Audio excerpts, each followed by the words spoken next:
برای دریافت اپلیکیشن و صرافی بیت پین از لینک پایین استفاده کنید. میریم برای معرفی صرافی بیت پین. برای ورود به صرافی بیت پین وارد لینکی که براتون گذاشتیم میزنید و ثبت میکنید تا بیاد.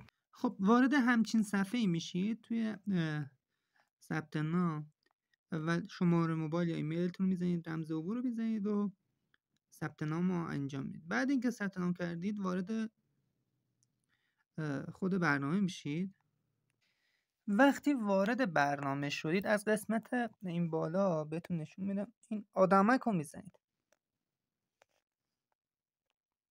از اون بالا اگر آدمک رو زدید، حالا چون من احراز هویت کردم برام نوشته احراز هویت شده. از قسمت حساب کاربری وارد حساب کاربریتون میشید. از قسمت مالی وارد و خروج میبینید، امنیت هم که میتونید تغییر بدید، تنظیمات هم میبینید، پشتیبانش هم از این طریق میتونید پیدا کنید. حالا ما وارد حساب کاربری میشیم.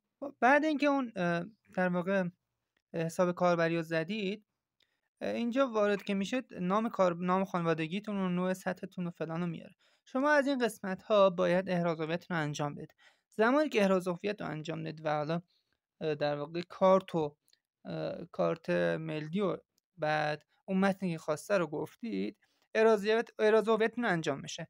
احراز هویتتون که انجام شد، شما میتونید وارد خود برنامه شد و در واقع ازش واریز و برداشت داشته باشید. خب قسمت های مختلف برنامه رو بهتون نشون میدم. این قسمتی که یه فارسی نوشته واریز. قسمت تاریخچه رو میبینید که شما هر تراکنش انجام میدید میتونید از طریق تاریخچه ببینید. وام هم میتونید بردارید، ولی خب بستگی به شرایط و درصدتون داره. از پایین اگه بیایم پایینتر قیمت ارزها رو داره میاره. رمزارزهای برتر رو میبینید، رمزارزهای پرسود رو میتونید بزنید، پرضرر رو میتونید ببینید. دیدبان میاره، توی دیدبان میتونم ببینم. من روی بیت کوین میزنم. حالا اینجا آموزش ها رو داره میده، قسمت های مختلف که چطوری بخرید چطوری بفروشید. من اینا رو دارم بهتون توضیح میدم. خب من اگه بخوام بهتون توضیح بدم چطوری میخواید بفروشید چطوری بخرید، در این قسمت خرید رو میبینید، در این قسمت فروش رو میبینید، اسم ارز رو میبینید که من بیت کوین به ریال IRT داره میاره، یعنی به ریال. اگه بخواید بیت کوین به تومان کنید، به در واقع تتر کنید، اینجا آورده که میتونید به تتر هم انجام بدید. بیت کوین رو به تتر میزنید مثلا و اینجا انجام میدید. از این قسمت تتر انجام میشه. خب تتر شد. بله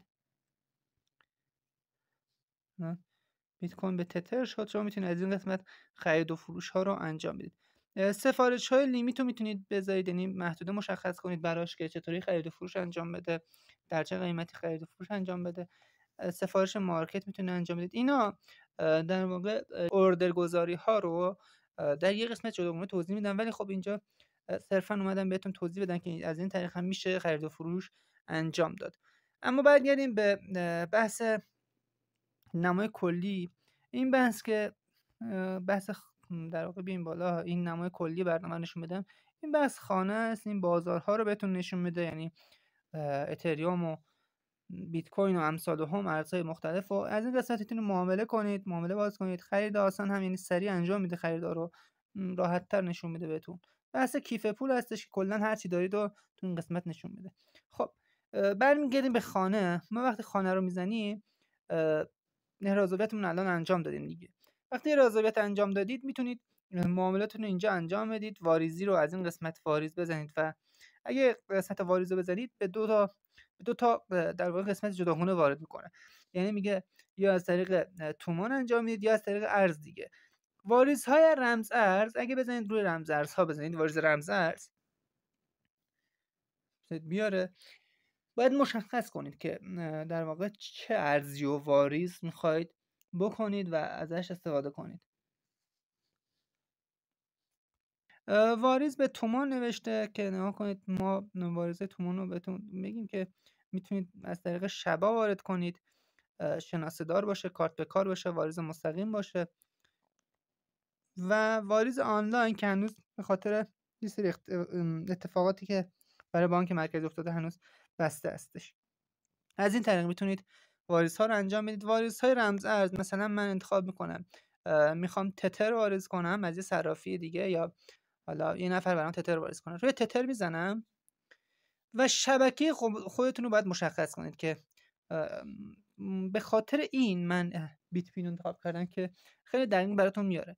نوشته شبکه ترون میخوای، TRC20، شبکه تون میخوای، شبکه وان میخوای، BEP 20 رو میخوای و الی آخر.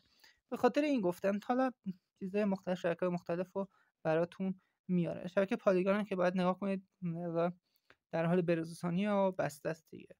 اینم از این از بحث واریزیا.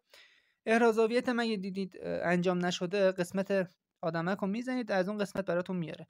اگه دیدید مشکل خوردید، از قسمت پشتیبان هم میتونید سوال بپرسید و 24 ساعته به سوالاتتون پاسخ میده. اینم از صرافی بیت پین. یه نکته خوب از صرافی بیت پین میشه گفت اینه که توی قسمت بازارها سهام رو هم آورده، سهام بورس جهانی. حالا مثلا شامل چیا میشه اگه روش بزنیم؟ سهام، توضیحات اضافی هم اگه خواستین اینجا راجع به هر سهامی توضیحاتش رو داده. نگاه کنید سهام تسلا رو به تومان آورده، تا میتونید به تتر هم اینجا تبدیلش کنید. سهام اپل، سهام آمازون، سهام انویدیا الی آخر. این هم از این. رضایت کنید اگه سوالی هم داشتید که توی کامنت ها بپرسید، حتما جواب بدم. کیفاتون پرپول باشه.